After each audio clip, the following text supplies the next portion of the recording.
And so we have work to do. And you know, I'm talking about the poor. I came to Harlem 41 years ago exactly this month.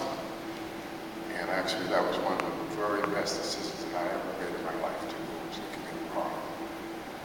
In a way, you might say, as Robert Frost might have said, two roads diverged in the woods of my life.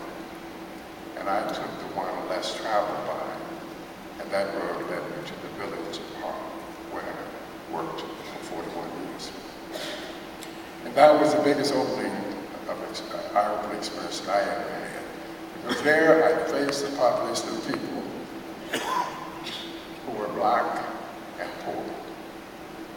And as a surgeon trained to a very high level at that time, I found myself frustrated because the techniques that I had learned to treat cancer at Memorial Sloan Kettering too often were not the answer for the patients that I was facing because it was too late for surgery.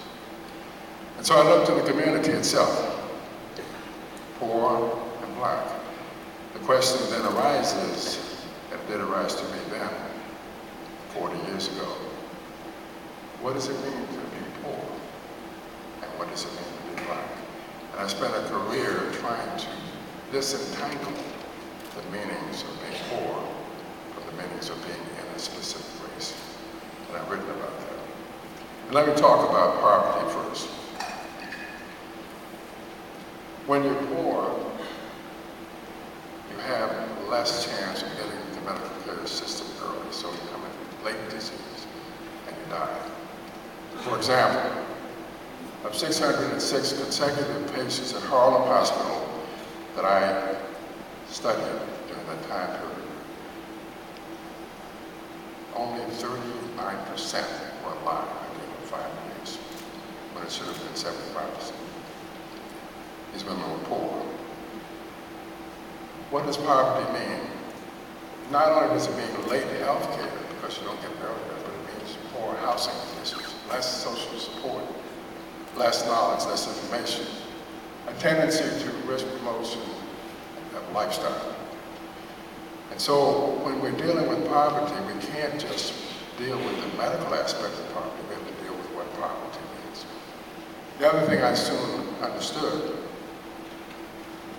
because I got promoted to a position where I could look at the whole country from the lens that I developed in Harlem, that poverty is a universal thing. It doesn't focus on one group. Whoever is poor is poor. It doesn't matter whether you're white, or black, or Asian, or Native American. It's not. If you're poor, poverty will treat you like you're poor.